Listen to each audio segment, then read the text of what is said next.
I'm Katie Ullman reporting for Katie Chats at Smithy TV in downtown Toronto. Has anyone ever fallen asleep while they were asking you questions about this film? No, I think it's pretty interesting.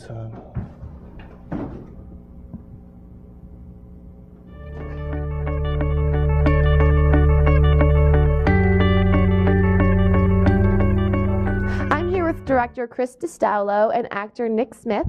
How did the two of you meet and start working together on your film Somnolence? Well, I remember I put out a casting call online, and I saw Nick's application, and I just thought that his work was absolutely incredible. So it was, I felt like a perfect match. Thanks, man. Thank you. Yeah. And Nick, what drew you to the project? Well, I remember, I read the script, and it was just a really different script. It was really dramatic, but also there was a lot of underwater scenes in the movie, and I just remember there's a lot of stuff that I'd never done before, and it was really well written too. And also, I met with Chris. When I met Chris, I knew I wanted to do it because he's just, he's so talented. Whereas this is going to be a love fest, by the way, because you guys, if you need to hug, just go ahead. We'll do that behind the scenes. But I didn't know what the word somnolence meant. So for people like me, tell me what that means and why you decided to choose that for your title. Yeah, it's a strange one for sure. But somnolence, the dictionary definition is it's a state of drowsiness. Is that what it means? Yeah, it's basically another word for sleep. But essentially, the film is, hopefully it's very cerebral, and we're trying to really get our audience to think. So even just the title, I wanted to kind of lock it down and make it interesting and something that people wouldn't necessarily know. Totally. And in order to prepare for your character, did you take a lot of naps or? Katie. Yeah. Why? What are you trying to say? You want to take a nap later? No. It's really funny. There was a lot of emotional prep on this, and just because it is a really kind of dark character. But also, we laughed so hard on the set when we were making this thing.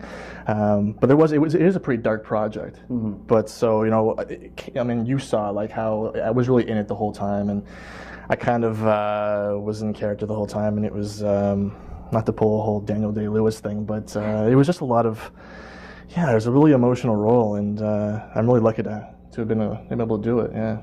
And Chris, what was your directorial style like on set? You had a lot of cool shots, including underwater shots. What was the whole process like through all of these different scenes and transformations? Mm-hmm. I think probably the biggest... So basically, the most important thing that I did while I was on set was just sort of set it up for the actors as best as I could. A lot of it was green screen. So really just trying to get them into the world and really trying to get them to understand what they were interacting with and what was around them, when in actuality there really wasn't anything at all. A lot of it was green screen, as I said. So. And tell me a little bit about the special effects in the film. It looks so high budget. How long did that take, and what were the different types of technologies that you used? Mm-hmm. Well, I could say that as an actor, it was really quite tough to actually do the scenes where there's a lot of scenes where there was a lot of special effects, and so you're reacting to something that's not there, and that was really kind of very difficult. But also, you have no idea what it's going to look like as well. I remember the first time I ever saw footage when the special effects were in there, it was blown away. When I'm in a car, and when we did the car scene, it's very, very Tron-like, but really it was just there was no car there at all, and it was merely being in a computer chair actually, and so there's a lot of stuff that's you're reacting to a world that you don't see. So when you see it later on, it's pretty cool. It would be very challenging for the actor though. But this thing was in post-production for a year. Yeah, absolutely.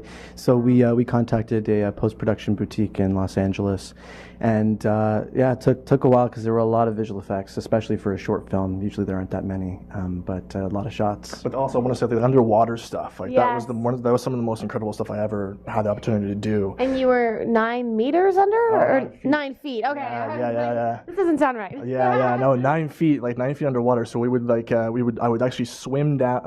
I would hear an action. I would swim down 9 feet.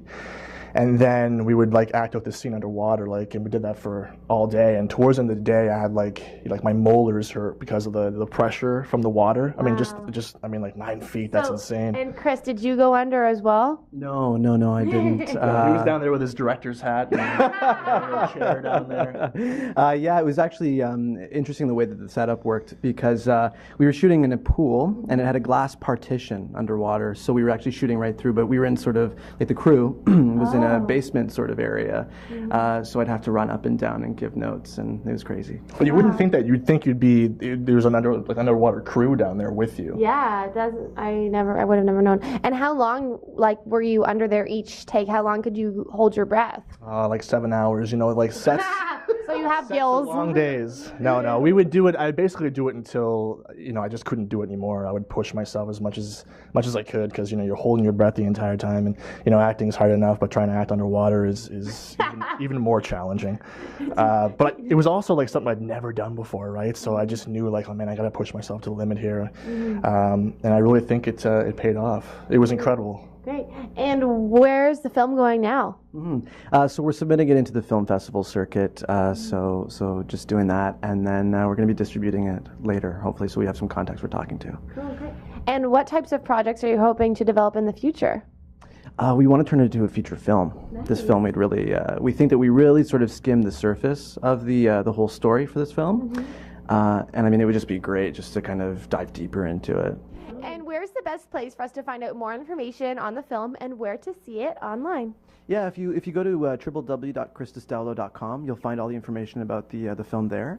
And if you look at us on Facebook, you just Facebook Somnolence, all the info's there. And we have, on March 21st, we have our premiere at the Royal Cinema. So we're very excited about that. Woohoo.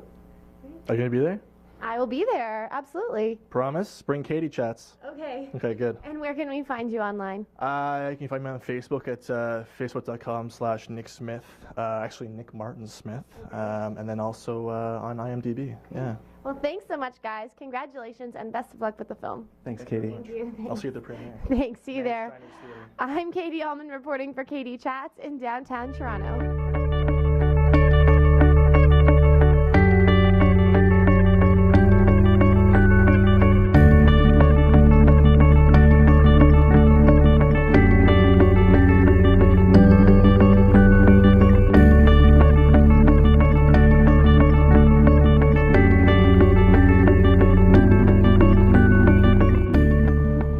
What does somnolence mean? Somnolence essentially is a the dictionary definition is Jesus. Did she just fall asleep? Can you catch her? She fell asleep. Oh my God. Oh, she's a snorer. Okay. That's awkward. Who set this thing up? Should we call 911? No, let's just leave her here. Okay, just set her down.